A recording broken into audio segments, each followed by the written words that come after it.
রাজবাড়ীতে নুরাল পাগলার মাজারে ভাঙচুর ও কবর থেকে মরদেহ তুলে পোড়ানোর ঘটনায় মামলা করেছে পুলিশ। ৩,৫০০ অজ্ঞাত ব্যক্তিকে আসামি করা হয়েছে। পুলিশের গাড়ি ভাঙচুর ও সরকারি সম্পদের ক্ষতির দায়ে রাতে গোয়ালন্দ ঘাট থানা পুলিশ এ মামলা করে। নিশ্চিত করেছেন গোয়ালন্দ ঘাট থানার ভারপ্রাপ্ত কর্মকর্তা মোহাম্মদ রাকিবুল ইসলাম। তবে মাজারে ভাঙচুর ও একজন নিহতের ঘটনায় এখনও মামলা হয়নি। এলাকা এখনও থমথমে, বাড়তি পুলিশ মোতায়েন রয়েছে। রাকিবুল ইসলাম আরও জানান, পরিস্থিতি পুলিশের নিয়ন্ত্রণে রয়েছে।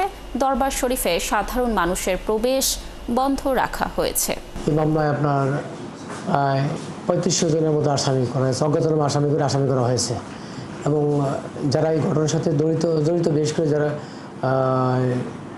এই ঘটনার সাথে প্রকৃতপক্ষে যারা উস্কান দিয়েছে এবং যারা জড়িত এবং তাদেরকে আইনের আওতায় নিয়ে আসা হবে।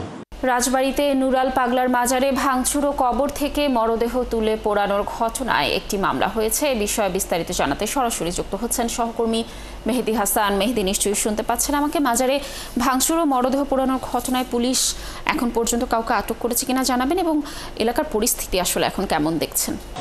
লাবণী, এই নুরাল পাগলার মাজারে হামলা এবং তৌহিদি জনতার যে হামলার ঘটনায় কিন্তু একজন নিহত হয়েছে। রাসেল মোল্লা নামের একজন নিহত হয়েছে এবং আহত হয়েছে গতকালকে শতাধিক। এই ঘটনায় পুলিশের একটি গাড়ি এবং গোয়ালন্দ উপজেলা নির্বাহী কর্মকর্তার একটি গাড়ি ভাঙচুরের ঘটনা ঘটেছে। সেই ঘটনায় পুলিশ গত রাত্রে ৩,৫০০ ব্যক্তিকে, অজ্ঞাত ব্যক্তিকে আসামি করে একটি মামলা দায়ের করেছে এবং এখনও পর্যন্ত সেই মামলায় পুলিশ কাউকে আটক করতে পারেনি। আমরা কিছুক্ষণ আগে গোয়ালন্দ ঘাট থানার ভারপ্রাপ্ত কর্মকর্তার সাথে কথা বলেছি। তিনি আমাদেরকে জানিয়েছেন এই ঘটনার সাথে জড়িতদের গ্রেপ্তার করার জন্য তাদের অভিযান অব্যাহত রয়েছে। পাশাপাশি আমি যদি আপনাকে একটু ক্যামেরার সাহায্যে দেখানোর চেষ্টা করি, আপনি ক্যামেরার সাহায্যে দেখছেন।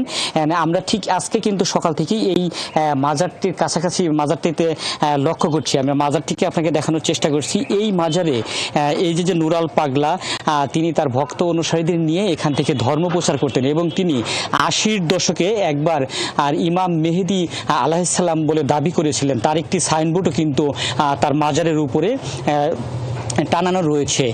এই নুরাল পাগলা গত মাসের ২৩ তারিখে উনি বার্ধক্যজনিত কারণে মৃত্যুবরণ করেন এবং মৃত্যুর পর তাকে এই মাজারেই কিন্তু কবর দেওয়া হয় এবং কবরটিকে স্বাভাবিকের তুলনায় অন্তত ১২ ফুট উঁচু করে কবর দেওয়া হয় এবং সেই কবরটিকে কাবা শরীফের আদলে রং করা হয়। যে কারণেই তৌহিদি জনতা এবং ধর্মীয় যে সংগঠনগুলো রয়েছে সেটি সহ রাজবাড়ির মানুষ ফুঁসে ওঠে এবং এই বিষয়টি নিয়ে কিন্তু দফায় দফায় সভা হয়েছে। প্রশাসন কয়েক দফা সভা করেছে। তারা আসলে সেভাবে সমাধানে আসতে না পারার কারণেই গতকালকে তৌহিদি জনতার একটি বিক্ষোভ মিছিল ছিল। সেই বিক্ষোভ মিছিলটি তারা গোয়ালন্দ উপজেলার আনসার ক্লাব থেকে বিক্ষোভ মিছিলটি এসে এই মাজারে হামলা চালায় এবং ভাঙচুর শুরু করে এবং সর্বশেষ আগুন জ্বালিয়ে দেয়। আগুন জ্বালিয়ে দেওয়ার পর তারা সেই মাজারে থাকা সেই কবর থেকে নুরাল পাগলার মরদেহটি উত্তোলন করে ঢাকা খুলনা মহাসড়কের পদ্মার মোড় এলাকায় নিয়ে গিয়ে সেই মরদেহটি কিন্তু পুড়িয়ে দেওয়ার পর সেই মরদেহটি পাশের যে একটি জলাবদ্ধ জায়গা রয়েছে সেই জায়গাটিতে কিন্তু ফেলে দেওয়া হয়। এই ঘটনায় পুলিশ বাদী হয়ে ৩ থেকে ৩,৫০০ ব্যক্তিকে আসামি করে একটি মামলা দায়ের করেছে। তবে পুলিশ বলছে এই ঘটনার সাথে যারাই জড়িত আছে তাদের অচিরেই আইনের আওতায় নিয়ে আসা হবে। লাবণী, ধন্যবাদ আমাদের সাথে যুক্ত থাকার জন্য। আপনি থাকুন সেখানে। নিশ্চয়ই আমরা এই বিষয়ে আরও তথ্য পরবর্তী সংবাদ সঞ্চারগুলোতে আপনার মাধ্যমে দর্শকদেরকে জানানোর চেষ্টা করব। দর্শক যুক্ত ছিলেন সহকর্মী মেহেদি হাসান।